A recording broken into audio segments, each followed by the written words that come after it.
Hey guys, how's it going? Hope you're doing well. My name is Crown, and today I'm going to read you some very interesting stories that I hope that you're gonna love. And now, without further ado, let's go!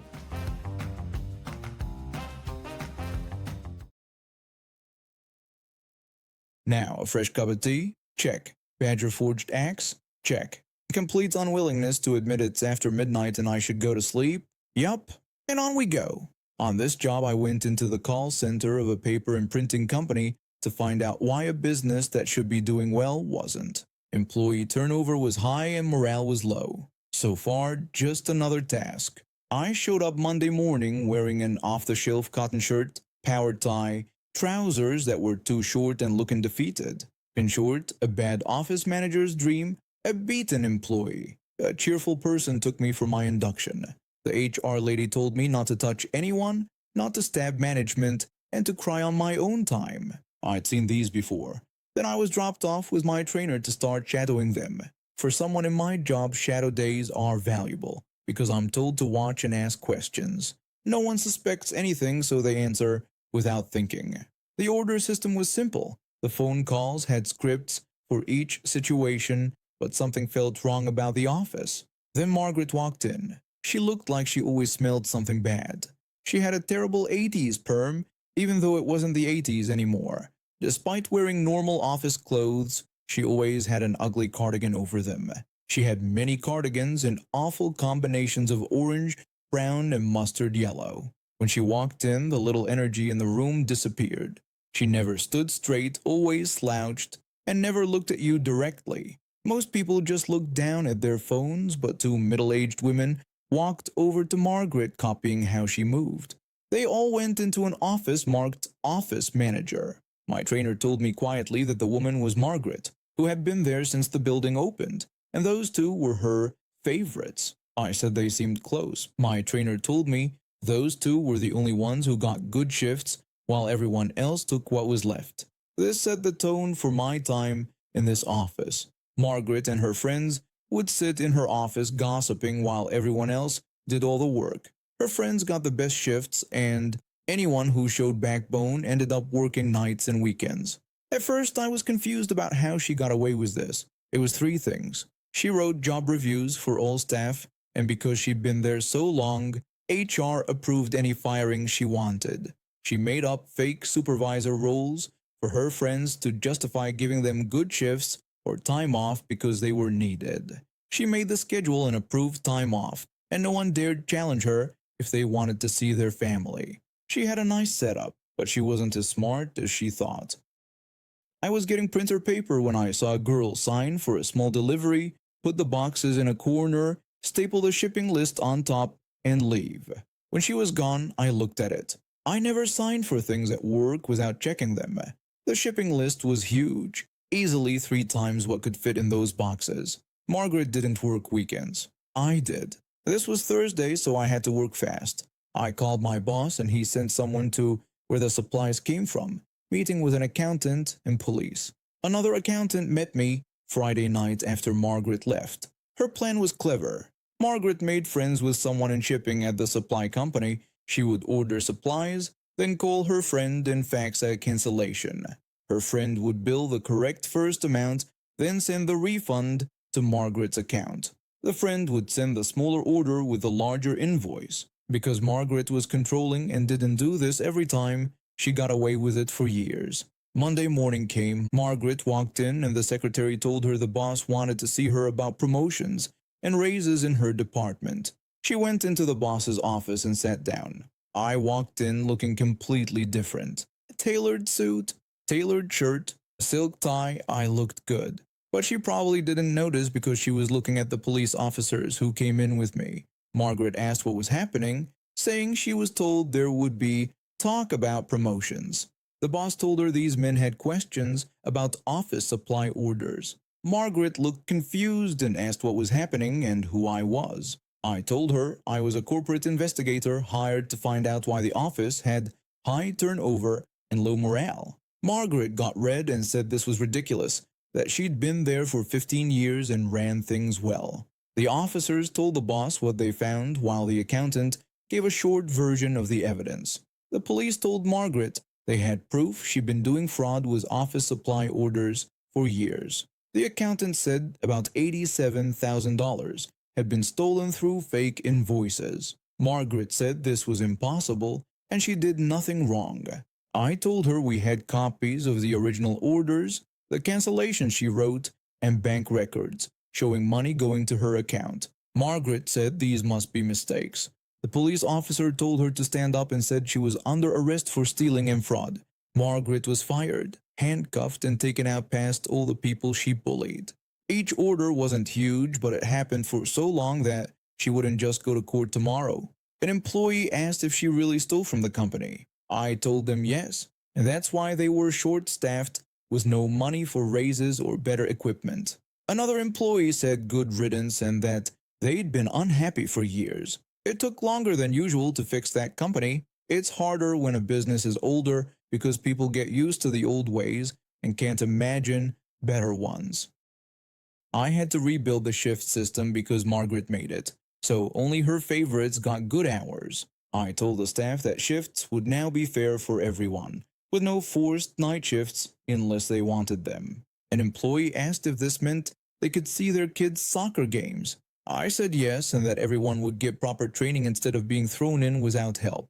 The boss was shocked when I showed how Margaret changed performance reviews to get rid of people who questioned her. He asked how they missed this happening. I told him she'd been there so long everyone trusted her, which is why companies need outside investigators. By the time I left, a new office manager was working. The shifts were fixed, HR had a new person, and Margaret was still in jail. Months had passed and her trial hadn't even started. The new manager was a quiet employee who'd been there for years, but Margaret ignored because she wouldn't join the inner circle. The new manager told me she couldn't believe Margaret stole while making them work so hard.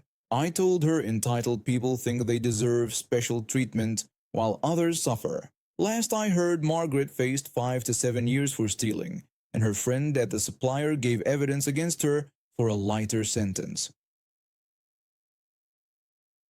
I'm in my 20s and still collect plushies. It's my money and my life. My friends get it. That's why we hang out. We live close to this Walmart, literally a 2-minute walk from our apartment complex, and often go there just to kill time and browse around. This particular day started like any other. My 2 friends and I decided to head to Walmart for an hour or so just to look around and maybe grab some snacks. It was a lazy Saturday afternoon with nothing better to do. About half an hour into our shopping trip, I told my friends I wanted to check out some other sections on my own. I mentioned I'd go look at some other stuff and suggested meeting at the front in about 30 minutes. One friend said they'd be in electronics, and the other told me to text if I needed anything. I popped my earbuds in, turned up some Ailstorm, and started wandering around the store. I made my way through the car parts section, not really looking for anything specific, just browsing. Then I headed toward the toys section. That's when I saw them. Bendy plushies. I'm a bit of a Bendy and the Ink Machine fan, and our Walmart had never carried any of that merchandise before. I got excited and rushed over to check them out. In my enthusiasm, I accidentally knocked a couple of plushies off the shelf. I paused my browsing to pick them up and put them back neatly. Then I went back to examining the Bendy collection, completely lost in my own world of music and merchandise. I was standing there for maybe 5 minutes, just looking at the different plushies and figures they had, trying to decide which one I wanted to buy, when suddenly, it happened. It happened. I felt a sharp poke in my shoulder. I turned around and there she was, the final boss of retail customers, a stereotypical Karen in her full glory, the distinctive haircut, the designer purse, the outfit that screamed, "I want to speak to your manager." But this one came with an extra harsh Texas Bayou accent that made her even more intimidating. I stared at her for a couple of seconds, noticed her irritated expression, then turned back to looking at the Bendy merchandise, assuming she had poked me by accident. That's when she yanked my earbuds out with such force they crashed to the floor. I angrily asked what her problem was. Karen scolded me about my language and demanded to know why I was listening to music instead of helping customers. Confused, I asked what she meant. She got even angrier, demanding to know why I wasn't doing my job and insisting she needed my manager right away. I tried explaining that I didn't work there. She refused to believe me, accusing me of lying. She pointed her finger at me, threatening that I either help her because her kids and husband were waiting, or she'd get my manager and have me fired. I slowly repeated that I didn't work there, emphasizing each word. At this point, I decided I was done with the situation. I unplugged my earbuds from my phone, turned around, and started walking away to find my friends. Behind me, Karen continued yelling, but I kept walking. A few seconds later, I felt a firm grip on my arm and a violent pull. This woman was now literally dragging me away. I cried out in pain and told her to let me go. She declared she was taking me to my manager. She pulled me out of the toy aisle with surprising strength for someone her size. After we cleared the toy section, I threw myself forward and managed to make her lose her balance. She stumbled but didn't fall. She turned around and screamed about how I nearly made her fall and accused me of assault. I warned her never to touch me again, calling her a selfish weirdo and telling her to leave me alone.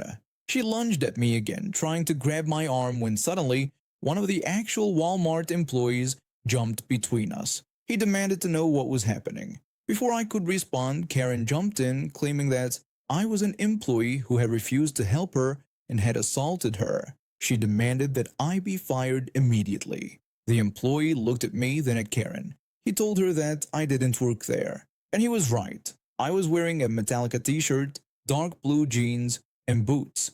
Nothing remotely like the blue Walmart uniforms. Karen insisted that I did work there, claiming she saw me stocking toys. I asked if she was blind or just plain stupid. She complained about my rudeness and again demanded I be fired. The employee reached for his radio and requested both a manager and police assistance. Karen heard this and started to smirk at me as if she'd just won something. The manager showed up first. He separated us, taking me aside while telling Karen to stay with the employee. The manager asked what happened. I explained that the woman had snatched my earbuds, demanded help thinking I worked there, and then grabbed and jerked my arm when I tried to leave. I showed him the marks where her nails had dug into my skin and explained that when I jerked away, she lost her balance and almost fell. He said he would look into it. About 5 minutes later, a county deputy arrived and started taking statements. I gave mine after Karen gave hers. The officer came to me with a puzzled expression and told me that Karen had accused me of being hostile and assaulting her, wanting to file charges against an evil employee. I showed the officer the marks on my arm, and his expression changed from puzzled to skeptical. He said he would review the security footage to get to the bottom of the situation. The manager and officer went off to review the CCTV footage. They came back about 10 minutes later. By this point, Karen was looking nervous. She complained about the time it was taking and said she needed to leave. The deputy asked where she thought she was going, telling her that she was under arrest for assault. Karen lost it.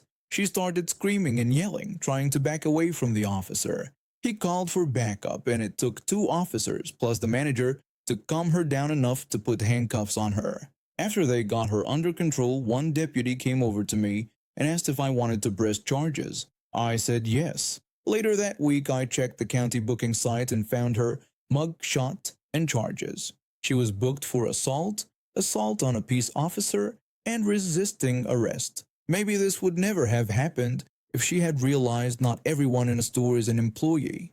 I kept this story quiet for a while until my friend showed me this subreddit. I figured you all might like the tale of the Karen who couldn't tell the difference between a metalhead and a Walmart employee. Oh, and yes, I did go back and buy a Bendy plushie after all the excitement died down. It sits on my shelf as a reminder to always wear a uniform if I'm going to pick something up off the floor in a store. I'll try to keep this vague since I still work for this organization. I'm employed at a government department with offices scattered throughout the state. My base is in a city about 2.5 hours by train from our head office. When this happened, I was part of a team that worked remotely across the state. We handled policy, process, and quality assurance. Our previous manager had gotten promoted because he was brilliant at his job. Our new manager came from the banking world and made it clear from day one that he was here to whip us lazy public servants into shape. Just a few days after starting, he called a teleconference with our team. He told us he wanted everyone at head office the next morning at 8 a.m. for an all-day in-person team meeting. When I pointed out that this was short notice since most of us were based in different cities, he said he needed to see us all in person. He explained that he wanted to size us up and understand what we were doing and where we were in keeping up with the private sector. One colleague mentioned that we'd need to arrange travel with expenses involved, including overnight accommodations for some team members. Another colleague added that we usually plan these kinds of meetings weeks in advance. I tried to explain that our department policy requires approval for travel expenses, meal allowances, and overtime for this kind of short-notice travel. The new manager dismissed all our concerns and told us to just be at head office tomorrow at 8 a.m. Then he hung up, ending any further discussion. What he didn't know was that I'm one of the union delegates for our department. I know our employment award inside and out, especially the sections on travel, allowances, and overtime. If he wanted us there, fine, but it was going to cost him. I immediately emailed my teammates with instructions. According to our award, when we travel outside normal work hours, our workday starts the moment we leave home and doesn't end until we return. Some team members would need to travel overnight, entitling them to overtime pay, dinner allowance, and accommodation, plus the same for the return journey. Since I'd be traveling before 7 a.m., I could claim a breakfast allowance, lunch allowance, and if I got home after 9 p.m., a dinner allowance too. I left my house at 5 a.m. to catch the only train that would get me there on time. The train ran a bit late, but I still made it. That meant my first 3 hours of the workday were spent traveling, not working. When we all arrived, we introduced ourselves to the new manager. He welcomed us and said he was glad to finally see us all in person, adding that now we could get down to business. For the next 4 hours, all he did was talk about himself. He boasted about how at his previous bank he had increased quarterly profits by 28%. He bragged that they had sent him to Fiji as a bonus. He criticized the public service for being stuck in the past and claimed our work wasn't up to private sector standards. He had all the charm of a finance guy who had failed upwards his entire career while others picked up his slack. By 3 p.m., my entire team was into overtime pay territory, and the new manager was just warming up with his self-congratulatory monologue. He lectured us about how the key to success in banking is aggressive time management and ruthless prioritization, suggesting that this was something we public servants could learn from him. Another 3 hours went by with him talking about himself, clearly in love with the sound of his own voice. All I could hear was the mental sound of a cash register going cha-ching, cha-ching. At 5 p.m., he suddenly stopped mid-sentence, looked at his watch, and said that was all for today. He told us to go home now and then just walked out. We all exchanged awkward looks, packed our things, and left without having done any actual work all day. I got to the train station quickly and saw that a train was leaving soon that would get me home around 8 p.m. I could also catch the old station's train and get home closer to 9:30 p.m. No matter how fast I tried to run, I just couldn't catch that earlier train.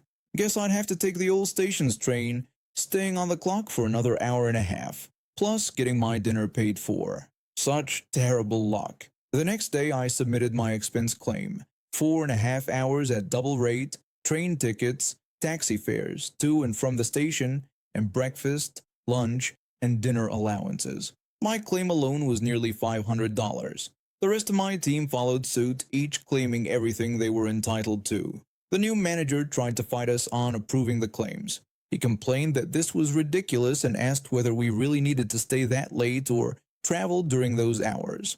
I reminded him that he required us to be at head office at 8 a.m. and explained that the award states that when we're required to travel outside normal work hours, we're entitled to these allowances. He argued that in the private sector, people make sacrifices for the team. I told him that we weren't in the private sector and that our union representatives would be interested to hear he was denying our award-guaranteed allowances. He quickly learned that unlike in banking, most public servants are unionized. His all-day self-promotion symposium flew a $6,000 hole in his budget. While he remained our manager, he never required us to attend another in-person meeting. Video conferencing was suddenly just fine. He only lasted 6 months before leaving for new opportunities, which meant going right back to his old job at the bank. Turns out he was the one who couldn't keep up with how the public service works. Later, a union representative told me that word was he didn't meet a single one of his key performance indicators while he was here. A colleague said he was too busy telling us how great he was to actually do any work. I said some people just can't handle working in a system where you can't exploit your employees. In the end, we got a new manager who understood our work and respected our time. And I got to enjoy knowing that sometimes following the rules to the letter is the best form of revenge against entitled people. And now we have reached the end of today's stories. Thank you for watching, and see you next time.